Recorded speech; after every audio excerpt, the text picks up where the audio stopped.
Salut à tous amoureux de Transit du cinéma, bienvenue dans ce 65e épisode de Radio Terre 616, la radio de l'actualité. Aujourd'hui nous allons avoir 5 rubriques, donc voilà, ça me fait un petit Radio Terre 616 un peu plus gros que les dernières semaines. Parce qu'il faut l'avouer, ces dernières semaines ça n'a pas été la foire aux infos. On a du FNAF, on a du Resident Evil, on a du Marvel, on a du DC, on a du Beetlejuice.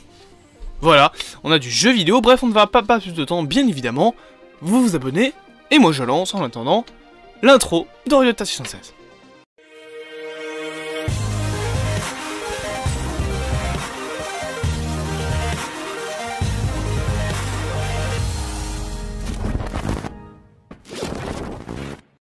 Tout de suite avec la première rubrique, à savoir d'ici il y a pas mal de, quasi en fait toute la totalité des infos qui sont tombées sur DC cette semaine qui concernent Superman. Premièrement, je peux rappeler que la CW devrait annuler potentiellement Superman et Lois, mais en attendant, ce qui est sûr, c'est que soit Gotham Knight, soit Superman et Lois vont être annulés.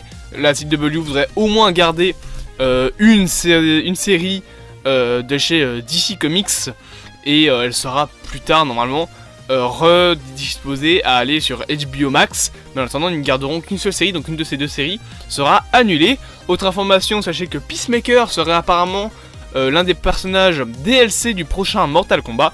Et sinon on a pas mal de petites informations. Premièrement sur Superman Legacy, bien évidemment. Premièrement, sachez que le film tournera en janvier 2024, devrait commencer son tournage en janvier 2024 si c'est pas reporté à cause de la grève de scénaristes.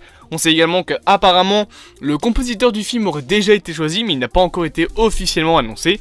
Et enfin, information assez surprenante et qui pour moi est un petit peu intrigante, et bizarre, c'est que Crypto, le super chien, qui est quand même de base ce personnage avec une blague, sera présent dans le film. Voilà. Et je sais pas du tout comment prendre ça en compte. On continue avec Marvel, bien évidemment, puisqu'on a un petit pavé. Déjà, sachez qu'apparemment, selon quelques rumeurs, Marvel et Sony seraient en train de voir une date de sortie potentielle pour Spider-Man 4, prévue au 28 août 2025. On sait également que Mia Goth, qui jouera potentiellement Lilith dans le film Blade, serait présente également avec ce rôle-là, avec donc le rôle de Lilith, dans plusieurs projets en plus du film Blade. On sait également concernant ce film que Saul Williams jouera le personnage de Jamal Afari, qui est dans l'histoire de Blade un de ses mentors.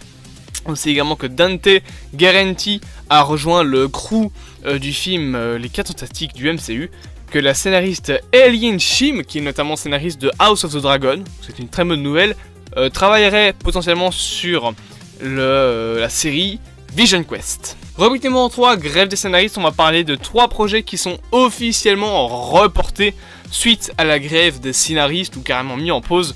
Premièrement, on a bien évidemment les projets Marvel Blade qui lui est officiellement mis en pause, ainsi que la série Daredevil Born Again, et une autre série qui également est en pause, c'est la série The Last of Us, qui n'est pas entièrement en pause, mais elle est reportée étant donné que le tournage qui devait de base commencer début 2020, fin 2023 plutôt, pardon, commencera finalement début 2024.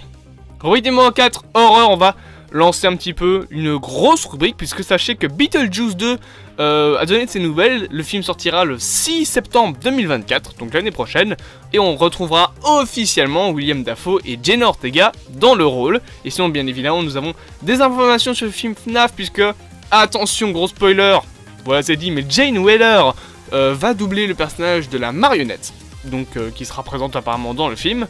On sait également qu'un teaser devrait bientôt tomber. Je donne l'information, si ça se trouve, il est tombé entre temps et je l'ai dans l'os. Bah voilà, je fais ça un petit peu dans le vide. Et en attendant, la dernière information concernant le film FNAF, c'est qu'apparemment FNAF 2, selon une information donnée par un directeur, il me semble, de post-prod, donc le film Final Fantasy Freddy's 2 commencera sa production en janvier 2024, et que FNAF 3 devrait commencer sa production en 2025. Et enfin, la dernière rubrique qui tient en deux petites entrées, c'est une rubrique concernant le jeu vidéo, puisqu'apparemment Sadie Sink pourrait être potentiellement choisi par Netflix pour jouer le rôle de Aloy, protagoniste principal des jeux Horizon, dans la série qui adaptera Horizon Zero Dawn. Alors je ne sais pas comment ils vont faire pour le personnage qui était interprété par Lance Reddick, étant donné que l'acteur malheureusement est décédé, donc à mon avis il sera recast, même s'il y a un Horizon 3, si on revoit le personnage, bien qu'il me semble qu'il est mort, mais je sais plus. Voilà, il faudra aussi le recast. De toute façon, dès que ce personnage va apparaître dans la série, il ne sera pas joué par Lance Reddick du coup. Et enfin, sachez que selon des informations assez importantes, Chris, Léon, Jill et Ada Wong seraient au retour dans Resident Evil 9. En attendant, du coup, c'est la fin de ce petit épisode de Radio Terre Silencieuse, le 65e quand même. Je vous propose du coup de vous abonner, de partager, de liker et de commenter cette vidéo, de me dire en commentaire le projet qui vous a intéressé le plus dans cette vidéo. Et moi, bien évidemment, je vous propose de vous abonner, de partager, de liker, de commenter. Et je coupe la radio.